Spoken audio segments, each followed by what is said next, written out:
What's the point in me learning about them? Absolutely. We were watching. I've got to do it. Room over there. Last Wednesday, we were watching the budget. We have to talk about the budget because that was the saddest bit of information I've ever heard because there was no information. It was boring. But the reason it wasn't boring good. The reason it wasn't boring is because we were sitting in there getting ready because we were doing a budget presentation that evening. So we were watching it, making some notes. But it was all you got. It was honestly, I've been into my younger girl. I've been into Grace's school as well, but I've been to the girls' school and spent a day there. Primary school. Yep. So from the age of 4 to the age of 10, 11. Yeah. Way better behaved, even at playtime, than that bunch in there that we watched on Wednesday.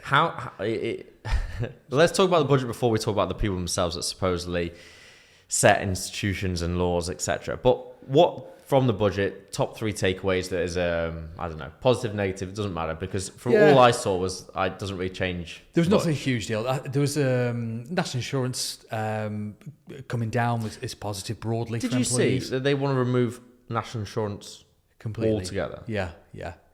What would that actually do? National insurance is income tax. Yeah. I don't know why it's called something different. It's income tax. On top of our tax. Yeah, so really create one tax, won't they, I guess, at some point. And that's a so does that mean point. the other tax will then just go up? Suspect so. You paid it now. So yeah. They're taking that, they're just going to add it onto that. Yeah. I mean, that's the thing, I guess trying to win votes at the moment from a political perspective, but equally you can't start slashing taxes when we're trying to get inflation under control. Exactly, that doesn't work. It'll just be inflationary. Yeah. They can't do that. And outside of that, I think a couple of changes around child benefit made more sense. So they're going to equalise that, which will make sense in 2026, and they've got a short-term measure for it, which was good. And then the British ISA, bit of a damp squib, to be honest. I can cover that a little bit later if you want. But people can put $5,000 more a year into an ISA, which is great. Yeah. But being kind of pushed into a specific area with it, i.e. UK companies, comes with its challenges and can be quite child's negative. play, really. It really is, then, like what you were just saying. It is. Yeah, on the ISA there, great opportunity, put more money in there. But in respect of what it could show for positive returns, that's quite hard to say. Let's just go UK. Yeah, it is challenging because I did we did that presentation in the budget. Even I did some charts just showing over I think I did 1 year, 2 year, 3 year, 5 year, 10 year UK, so FTSE 100 and 250 against the Nasdaq, the S&P, and MSCI World, and I think one of those years, which is 2022, the FTSE outperformed. Yeah. Okay, so would it be quite painful for me to actually say this out loud, but saying it's not worth putting that extra 5k into that? You should go and find something else to put that into. You can't. So what the idea is, but you just don't put it into that IC. You just go somewhere else. But $5,000 on top of 20 is a healthy kind of. I'm not saying it's not, but I'm saying free. I understand the tax-free element, but still pay tax, go somewhere else, and still make a profit. So what I think they've done is created a problem for financial advisors and wealth managers, in so much as what we're going to have to do is if somebody's got $100,000 in an ISA already, they can do an extra 5k, but and I'm going to say no, Wes. Well, what I might say is, well, there's your 5% UK allocation. The rest of it we won't invest in the UK, and then we're going to have to readjust and reallocate portfolios to manage it. So you've already allocated it within the UK, and now you're removing it from the UK because you've been forced to do it in the ISA, and therefore, you get your little tax benefit. So how is that? So is that worse for the UK then? I don't see it. I think there are other things that already exist that are arguably better if you want to fund UK businesses, which is the point, which is what they're trying to get to. And is this the problem because it's coming from top down from government that maybe don't? I'm not going to say don't understand it, but aren't within that exact don't appreciate it because the problem with because they're not the ones setting up companies. A lot of them, they're not the ones working hard. And the UK stock market's been shrinking. Really. Well, I'll say a lot. It's been shrinking a lot over the last few years. And if you look at technology, right? Technology is driving the world forward. We're talking about the Mag 7. We spoke about. You can't deny it. Cannot deny it. Yeah. UK's best technology firm is Arm Holdings. Mm-hmm. It's listed on the Nasdaq.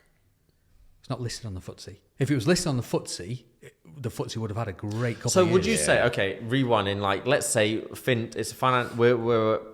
we're a startup, we're a fintech. Yeah, correct. We want to be, we're UK, we're proud to be British, Correct. and give us more support. We want to do more R&D. We want to invest in people. We want to invest in technology. We want to build it from the UK. Yeah. If we were like, okay, let's go an IPO, what would you do? You'd be like, okay, you'd look at both sides of the pond. Yeah, you'd have to. Yeah, because you're not being invested. You're not being like UK. It's not there. So I've got a chart I'll show you actually on this, but if you it's look just at, personal.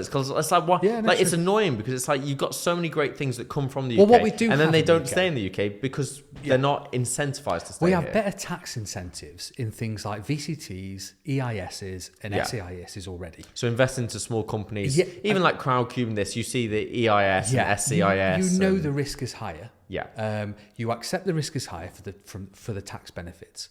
So 5K but the UK ISO government allowance backs it. in UK companies. I just don't see how that will seismically improve investment and push our UK stock market forward.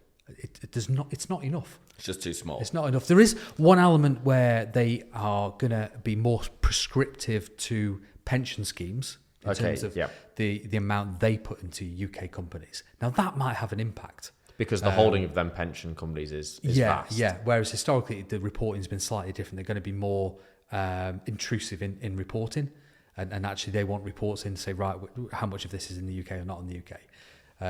So maybe that might have an impact. Yeah. It's gonna have I don't think that's a positive thing for the companies themselves, is it though? Like imagine if you're the person, I'm the person using that pension fund. I'd be like, well, I just want the best return at the end of the day, to be honest. Yeah, so from my perspective, you know how I manage money. We're macro, top-down, tactical asset allocators. I hate the idea of that. You know, we've been underweight the UK. The reason we're underweight the UK is because the analysis and the research and the data is telling us to be underweight the UK. I don't want to be forced to.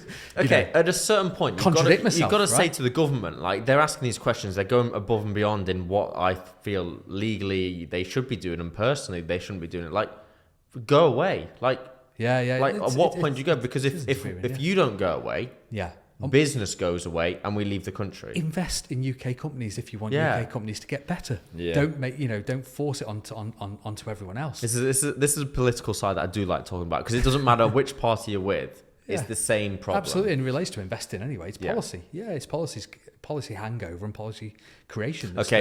You're in Parliament right now. You've got the option. You've got the piece of paper in front of you. Whoa, this has moved on. Okay. Where's the Prime Minister? Here we go.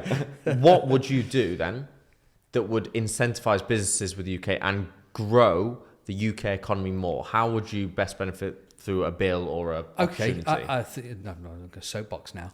I think the first step is get real. Accept where we are. You know, Brexit has happened. Our market is our market. We are siloed, right? So I think the quicker we accept that we are siloed, the quicker we can think, right, we're not this empire anymore. We are an amazing place to be, an amazing place to live. Make it exciting and interesting, which, you know, it is fintech. We are an amazing place for fintech. Make it an exciting place for people to come and invest in. And that starts at the bottom from investment. I mean, if I was to ask you, if you think about the different cap sizes of companies. So you've got the FTSE 100 large cap, right? Yes. FTSE 250 mid cap. Yep. And then you've got small cap. So small, mid, large. Yeah. How out of 100%, what percentage would you say the UK is small cap? Smaller companies that are listed, but smaller companies. That are listed publicly that you can trade. Publicly listed. What percentage of the total UK market are small caps? I'd say most. Okay. Would you be saying, like, because most are smaller, but if actually pro rata to the UK? Curtis been led now because I think he was going to go. I was going to say between 24 to 30%. Right. Okay. I asked everybody in that room last week. Nobody got it. Okay, wait there. So you've got 100 big companies. Wait, that means it's going to be something like 87%, isn't it? No. Well, just think about the percentage. I don't even know how many companies are actually publicly trading in the UK. Doesn't matter how many companies if it's percentage. Don't worry about it. Okay. You know, call it 1,000. Okay. But 5%. Okay. I'm going to say 24%. Okay, you're very close actually. 2.2. Yeah, because Holy I'm thinking cow. there's not even that many companies that 2.2%. Yeah. would. Why would I want to go public Starlink. if I can make so much money being private? Like that's my thought process. There is that. Because the only reason for me to go public Yeah. is to have money, capital to Yeah. expand and Yeah. expand into other markets. Yeah. And if I'm going to do that anyway, I've left the country. Sorry, I've gone somewhere else. Absolutely. First of all, Well, also, Okay, yeah, I understand what you're saying. because it's set up that way. yeah, it is set up that way. Because, as what Wes just said, be real where we are. Yeah, yeah. Accept it. You know, look at smaller places like Singapore and places like that, and make how they've kind of turned themselves into a hub and made themselves attractive for foreign investment. You know, why can't we think like that? A little bit more innovative and a little bit less egotistical. We need to frankly. build our own the line. Make in ourselves England, then. attractive. Yeah. Do something. Something like, Yeah. Bit of a call for that. Yeah. Yeah, exactly that. Yeah, and the biggest problem with UK companies in terms of why they can't keep up with the US is earnings. Yes. They Yeah. don't But grow sheer earnings size and enough. capital. But then again, you would be say, is there more disposable income? Even like the Sphere in Las Vegas is a public Amazing. traded company, Yeah. amazing. Then there was one to go into London. London went, hell no, light pollution. Yeah. I'm not disagreeing. There's quite a bit of light pollution. Did they Yeah. absolutely say no to that? Yeah, 'Cause squash I it thought straight it was away. like pollution. Then I Nope, think nope, didn't they squash get it straight away. passed? Nope, Oh. squash straight So away. now you're hitting on regulation. And now I'm like, well, Yeah. you can't grow certain things if Yeah, we just yeah. stop everything before it's even got there. I'm not going to lie, though. I do understand. If they want to stick I'm not that in the saying there's not centre of light London, Yeah, I imagine that so. thing, if I lived next to it, would be awful. Yeah, Las Vegas is desert. I would hate it. But you can't say that Big Ben doesn't have lights on and the London Eye and every single building in But it's London's not as got close lights and it on. isn't like the sun. The Shard, It's not like the goddamn sun's the been Shard brought to lights the- up the whole of London from every angle. Like, Yes, but it's above 90% of the building. you make a emoji. you make a smaller sphere. You stick it somewhere like the Olympic Park in Stratford or Yeah, somewhere. yeah. Getting some big angry red face on there or the big yellow laughing face. It's a bit. But it would bring money into I know the what you're area saying. and it would bring. Yeah, yes. yeah, I know what you're saying. It's Yeah. not about the saying no to it. It's the part that you could have a giant structure, bring in more tourism, more revenue, Yeah. more. tourism. Yeah, yeah. It's about, if we need to grow it, you need to grow the Yeah, economy be innovative somehow. and you have yeah, to do yeah. it. And like the We've earnings- also- the if earnings- We are someone very seems- stuck in our way. Okay, Yeah. if, We if like I've the been to tradition, London, the history Curtis- of everything, and we don't progress. Okay, we love history. If I've been to London, I've seen the Big Ben 10 times.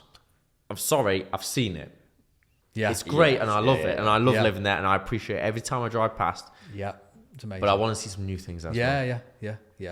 And there is, Yeah. and do you know what? You see it in restaurant yeah. industry. There's a new restaurant, we'll go try a new In restaurant. saying what you've saying, you've probably summed it up a bit in the fact that lovely, amazing. What's next? Yeah. And I think that's where we just miss a little bit. Mm. And even the US, as the size it is, you know, They don't even. they're so innovative yeah. still. Yeah. You know, and the tech companies, they're all pretty Well, much. okay, I know Kurz wants